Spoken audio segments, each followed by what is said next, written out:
9. O corpo nu de Clara jazia sobre lençóis brancos que brilhavam como seda lavada. As mãos do professor Neri deslizavam sobre os seus lábios, seu pescoço e seu peito. Seus olhos brancos olhavam o teto, estremecendo sobre as investidas do professor de música que a penetrava entre as coxas pálidas e trêmulas. As mesmas mãos que 6 anos atrás haviam lido meu rosto nas trevas do Ateneu agarravam agora as nádegas do professor, resplandecentes de suor, cravando-lhes as unhas e guiando-os para suas entranhas como uma ânsia animal desesperadora. Senti falta de ar. Tive que ficar ali imóvel, observando-os por quase meio minuto, até que o olhar de Neri, incrédulo de início e logo incendiado de raiva, reparou na minha presença. Ofegante, ainda atônito, ele se deteve. Clara, sem entender, uniu-se a ele com mais força, esfregando o corpo contra o seu e lambendo seu pescoço. — O que houve? Gemeu ela. — Por que parou? Os olhos de Adrian Neri ardiam de fúria. — Nada, murmurou ele, já volto. Neri se levantou e lançou-se na minha direção como um obus, cerrando os punhos. Nem o vi chegar. Eu só olhava para Clara, suada, sem fôlego, as costelas se desenhando sob a pele e os peitos trêmulos de ânsia. O professor de música agarrou-me pelo pescoço e arrastou-me para fora do quarto. Senti que meus pés mal tocavam o chão e por mais que tentasse não consegui safar-me das mãos de Neri, que me arrastava como um fardo pela estufa. — Você vai morrer, desgraçado! Falou ele entre os dentes. Arrastou-me até a porta do apartamento e uma vez ali, abria e jogou-me com força ao relento. O livro de Carrax me havia caído das mãos. Ele o recolheu e jogou-o na minha cara com raiva. Se eu voltar a vê-lo por aqui, ou se ficar sabendo que tentou se aproximar de Clara na rua, juro que vai parar no hospital da surra que vai levar, e nem vou me importar com sua idade, disse ele friamente. Estamos conversados? Levantei-me com dificuldade e descobri que na briga Neri havia rasgado minha jaqueta e o meu orgulho. — Como você entrou? Não respondi. Neri suspirou, balançando a cabeça. — Vamos, dê-me as chaves! Lançou Neri, contendo a fúria. — Que chaves? A bofetada que ele me deu me fez cair no chão. Levantei-me com sangue na boca e um assobio no ouvido esquerdo que me deixava zonzo como o apito de um guarda. Apalpei-me o meu rosto e senti o corte que havia partido meu lábio arder sob meus dedos. Um anel de grau brilhava, ensanguentado, no dedo anular do professor de música. — Já disse as chaves! — O senhor vá à merda, cuspi. Não vi o soco chegar. Senti apenas como se a placa de aço de uma bigorna tivesse me arrancado o estômago por baixo. Dobrei-me em dois como uma marionete quebrada, sem fôlego algum, cambaleando contra a parede. Neri me segurou pelos cabelos e procurou nos bolsos até encontrar as chaves.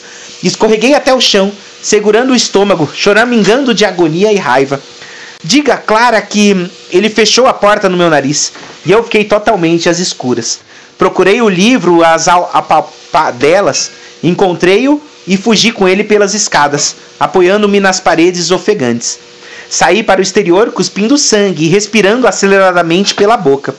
O frio e o vento fizeram aderir ao meu corpo as roupas empapadas coladas. O corte na cara me queimava. — O senhor está bem? Perguntou uma voz no escuro. Era um mendigo, a quem eu negara ajuda momentos antes. Assenti, evitando seu olhar envergonhado. Comecei a andar. — Espere um pouco, ao menos até que pare essa chuva, sugeriu o mendigo. Ele me pegou pelo braço e guiou-me até um canto sobre os arcos, onde guardava um fardo e uma bolsa com roupa velha e suja. Tem um pouco de vinho, não é ruim. Beba um pouco. Vai ajudá-lo a aquecer-se para desinfetar isso. Bebi um gole na garrafa que ele me oferecia. O gosto era de gasolina misturada com vinagre, mas o calor acalmou-me o estômago e os nervos. Algumas gotas salpicaram na ferida, o que me fez ver estrelas na noite mais escura da minha vida. — Bom, hein? Sorriu o mendigo. — Tome mais um gole? Que isso, levanta até morto. — Não, obrigado. Para o senhor, falei baixinho. O mendigo tomou um grande gole. Observei-o detidamente. Parecia um contador de ministério anônimo que não trocava de roupa havia 15 anos. Ofereceu-me sua mão e eu apertei. — Fermín Romero de Torres, desempregado. Prazer em conhecê-lo. — Daniel Semperi, idiota completo. O prazer é meu. — Não se venda barato que em noites assim tudo parece pior do que é.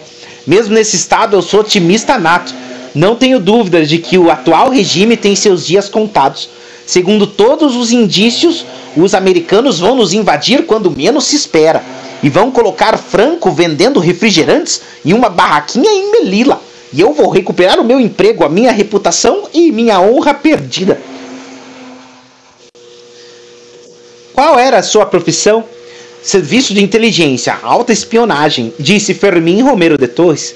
Direi apenas que eu era o homem de Mácia em Havana. Assenti, outro louco. À noite de Barcelona eu os colecionava aos borbotões, idiotas como eu também.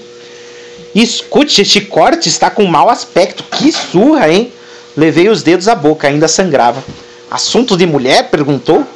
O senhor podia ter evitado tudo isso. As mulheres deste país, eu que o diga, pois eu sim conheci o mundo. São hipócritas e frígidas. Isso mesmo. Eu me lembro de uma mulatinha que deixei em Cuba. Rapaz, era outro mundo, hein? Do outro mundo.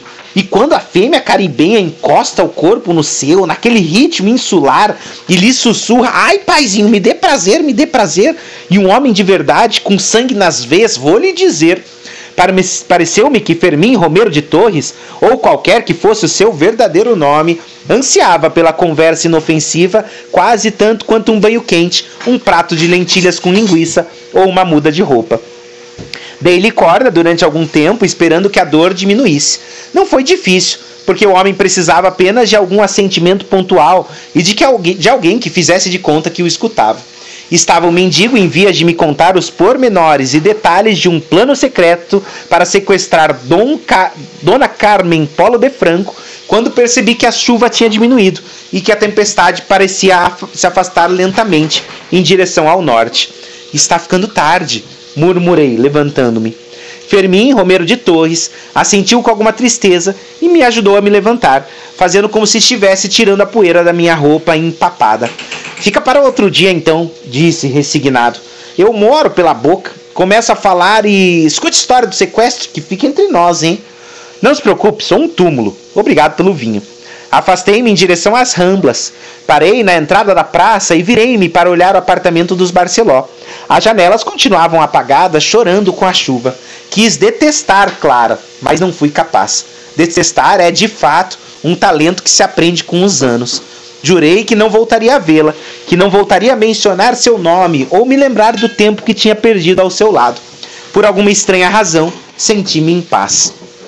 A raiva que me expulsara de casa havia se evaporado. Temi que retornasse no dia seguinte com força redobrada.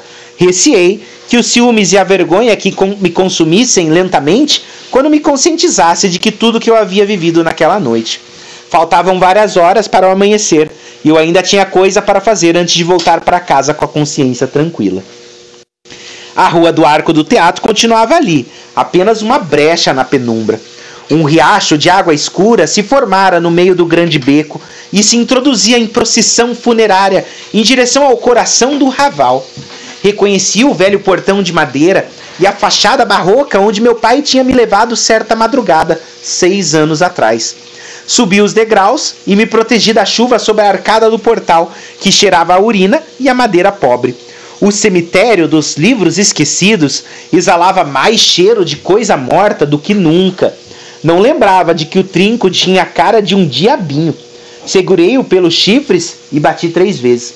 O eco cavernoso espalhou-se para dentro.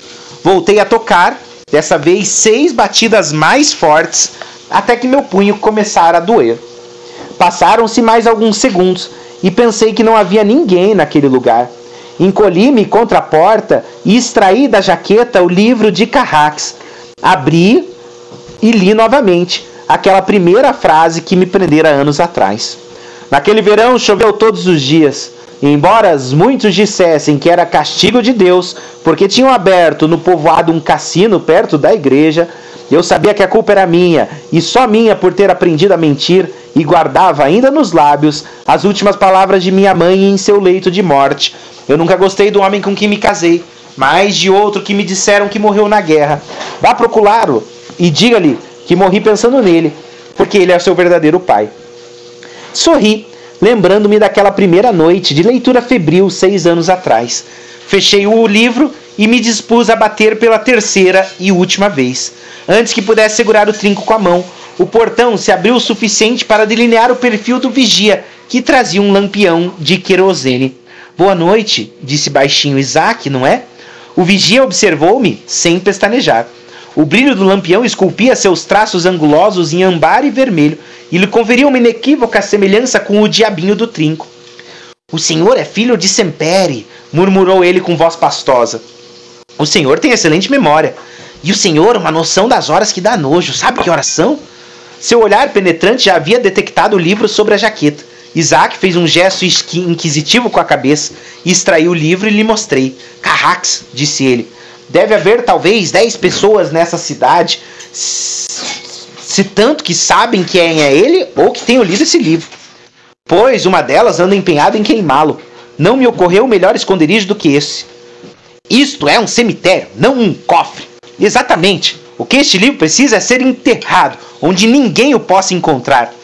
Isaac lançou um olhar amedrontado em direção ao beco. Abriu um pouco a porta e fez sinais para que eu entrasse. O vestíbulo escuro e insondável cheirava a cera queimada e umidade. Podia-se ouvir um gotejar intermitente na escuridão. Isaac estendeu o lampião para que eu o segurasse, enquanto tirava do casaco um molho de chaves daquele de dar inveja a um carcereiro.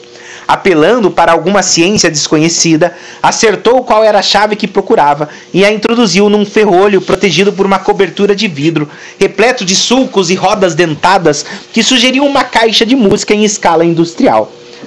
Com uma volta do punho, o mecanismo rangeu como as entranhas de um autômato e vi as alavancas e bases se mexerem num fantástico balé mecânico, até travarem o portão com uma série de barras de aço que se incrustaram em orifícios nos muros de pedra. Nem o Banco de Espanha, comentei impressionado. Parece algo saído de Júlio Verne. Cafta, devolveu Isaac, recuperando o lampião e dirigindo-se para as profundidades do edifício. No dia em que você entenderem que o negócio dos livros é miséria e companhia, e decidir aprender a roubar um banco ou a construir um, o que vai dar no mesmo, venha me ver e eu lhe ensinarei algumas coisas sobre trancas. Seguiu pelos corredores, dos quais me lembrava cheios de afrescos de anjos e quimeras. Isaac segurava o lampião bem alto, projetando uma bolha permanente de luz avermelhada e brilhante. Ele mancava ligeiramente, e o casaco esfiapado que usava parecia um manto fúnebre. Ocorreu-me que aquele indivíduo, a meio caminho entre Caronte e o bibliotecário de Alexandria, se sentiria à vontade nas páginas de Julian Carrax. O senhor sabe alguma coisa sobre Carrax? Perguntei. Isaac deteve-se no final de uma galeria e olhou para mim indiferente. Não muito, o que me contaram. Quem? Alguém que o conheceu bem, ou achava isso. Meu coração deu um pulo. Quando foi isso? Quando eu ainda me penteava, o senhor devia usar fraldas, e não parece que tenha evoluído muito, na verdade. Veja, está tremendo, disse ele. É a roupa molhada e o frio daqui. Da próxima vez, me avise, e ligarei a calefação central num instante para recebê-lo, botãozinho de flor. Venha, siga-me. Esta é minha sala, tem calefação e alguma coisa para o senhor vestir enquanto secamos sua roupa. E seria bom um pouco de mercurócromo e água oxigenada, que o senhor está com a cara de quem veio da delegacia da Via Laetana. Não se incomode, sério. Não me incomodo, faça por mim, não pelo senhor. Depois desta porta, eu dito as regras, e aqui os únicos mortos são os livros. Veja, se não vai me pegar uma pneumonia, para não precisar chamar os rapazes do depósito. Cuidaremos desse livro depois. Em 38 anos, ainda não vi nenhum que saísse correndo. Não sabe como lhe agradeço, sem frescuras. Se o deixei passar é por consideração ao seu pai. Do contrário, eu o deixava na rua. Faça o favor de me acompanhar, e se o senhor se comportar, talvez eu lhe conte o que sei sobre seu amigo Julian Carrax. De soslaio, quando ele achava que eu não podia vê-lo, observei que lhe escapava um sorriso de malandro. Isaac estava claramente gostando do papel de sinistro carcereiro. Eu também sorri para mim mesmo. Já não tinha a menor dúvida quanto a quem pertencia o rosto do diabinho do trinco.